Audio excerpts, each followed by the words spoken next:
All right, so we're back, and March Madness is in full swing right now in 2025. It's so exciting. It's crazy how much it's just taken over everything, right? Oh yeah, you can't get away from it, which is not a bad thing necessarily, but it did get us thinking, how different is this whole experience compared to back in the day? And we found some really cool stuff looking at the tournament around like 1985. Yeah, 4 decades ago, basically a whole different world, and it helps you see like just how much has changed in the way we watch and think about the tournament. Right, so that's the whole point of this deep dive. We want to really break down those big shifts, like, how the game itself has changed how fans experienced it back then versus now. And of course, you got to talk about media and technology and the whole cultural impact. I think there are going to be some surprises along the way. Oh, for sure, I think so. All right, well, let's start with the game itself. Like when you picture college basketball in 1985, it's almost like a different sport, right? It really is. Like, for starters, there was no three-point line. Yeah, can you imagine no three-pointers in March Madness is like a fundamental part of the game now? I know, right? And get this, there wasn't a shot clock back then. Yeah, the pace must have been so different, like teams could just hold the ball forever if they wanted to. It's wild to think about how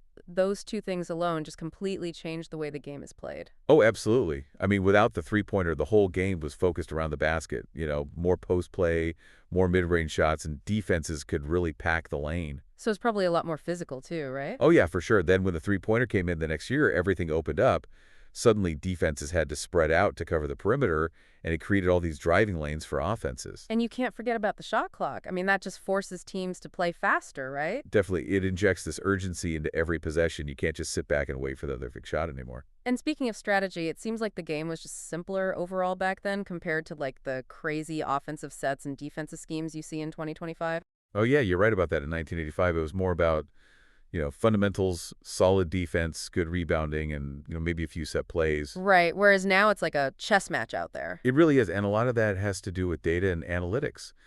Coaches now have access to so much information about their opponents and their own players, like shooting percentages from every spot on the floor, opponent tendencies in different situations, even detailed tracking of player movement. So they can really like optimize everything. Exactly. And that just wasn't possible. In 1985, coaches relied more on, their gut instinct and what they could observe from the sidelines. It's amazing how the game has evolved just from that side of things. It really is. And it's not just the coaches. The players themselves are like physically different now too, right? Oh yeah, the athletes are just performing at such a high level now. And a lot of that is the training. In 1985, players were definitely dedicated and in shape, but the training methods were probably less specialized than what you see now with all the advancements in sports science and nutrition. Makes sense. Like, I bet they didn't have all the fancy recovery techniques and biomechanical analysis and stuff back then. Not even close. Nowadays, you have individualized training programs, advanced recovery techniques like cryotherapy, compression therapy, and biomechanical analysis, which is basically the study of movement to improve efficiency and prevent injury. So it's like they're training smarter, not just harder. Exactly. They're maximizing their athletic potential in ways that just weren't possible back then. In 1985, you had guys like Patrick Ewing who were just these dominant forces. But the athletes today are the beneficiaries of this whole evolution in training and development. Okay, so the game itself is completely different, but what about how we watch and experience March Madness as fans? Like, that's changed a lot too, hasn't it? Oh, yeah, for sure. It's a whole different world now. Like, think about watching the games in 1985. You're probably sitting around a giant CRT television with rabbit ears trying to get a decent signal. And you were probably limited to just a few channels too, right? Exactly. You had to, like, plan your whole day around when the games were on. Yeah, and if you missed a game, that was it. You had to wait for, like, the newspaper the next day to find out what happened. That seems so crazy now. It's like ancient history. I know.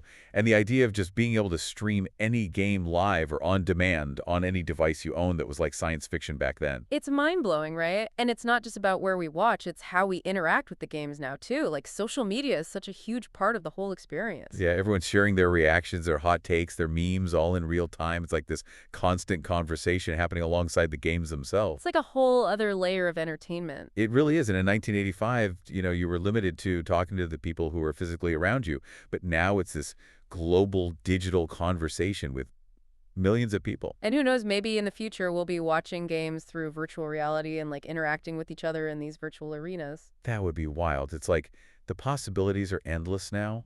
Yeah, for sure. And speaking of changes, I wonder how fan traditions have evolved over the years. Like, it seems like in 1985, things were a bit more organic, less about like elaborate costumes and more about just showing your team spirit. Yeah, that's a good point. It seems like fan culture now is more tied to consumerism and trends. You see a lot more branded merchandise and like crazy pregame rituals and online challenges. It's almost like a competition to see who can be the most outrageous fan. Right, whereas in 1985, it was probably more about just being there and supporting your team. Okay, so we've talked about the game itself and the fan experience, but now let's get into the media and technology side of things. Like, we already touched on television, but the pre-internet era of 1985 must have been a completely different world for following March Madness. Oh yeah, absolutely. You were basically at the mercy of whatever your local TV stations decided to show. Right, and if you wanted to, like, really follow the tournament, you had to rely on newspapers for game recaps and analysis. Exactly. And can you imagine waiting until the next day to find out the scores? Like no instant updates, no highlight reels, just good old-fashioned print media. It seems so slow compared to now. Like in 2025, we have live streaming on every platform, instant highlights popping up on our phones, social media going crazy with every big play, and of course you can't forget about the memes. The memes are everywhere. It's like March Madness has its own language now. It's true, and it's not just about having more information. It's about how quickly we get it and how we can interact with it. It's a much more dynamic and engaging experience. Definitely. And technology has really democratized access to the tournament, too. In 1985, you had to be in the right place at the right time to catch a game, but now anyone can watch anything from anywhere. So basically, the internet completely changed the game. You could say that. Okay, so we've seen how the fans and the media have all been transformed, but what about the cultural impact of March Madness? Was it always this huge national phenomenon?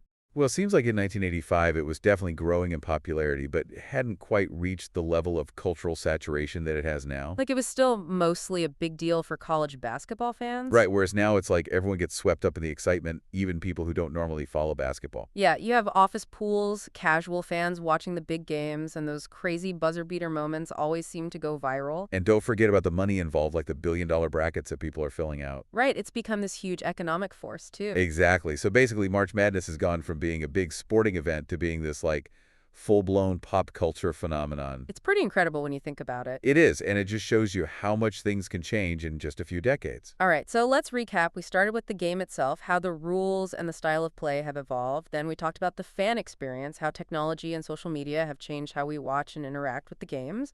And then we looked at the media landscape, how we went from limited television and newspapers to like this constant stream of information and highlights. And finally, we talked about the cultural impact, how March Madness has gone from being a niche sporting event to this global pop culture phenomenon. It's like a completely different world now compared to 1985. It really is. And the source material we looked at actually posed this interesting question, asking people to think about which era they'd prefer, like 1985 or 2025. The tough question, right? Yeah, like there's definitely something to be said for the simpler game and the more communal viewing experience of the past. But then again, the accessibility and the excitement of the modern tournament are hard to beat. It's like a classic trade-off. You gain some things, you lose some things. And it really makes you think about what's most important to you as a sports fan. Like, do you value the traditions and the maybe slower pace of the past, or do you prefer the high-flying, technologically driven present?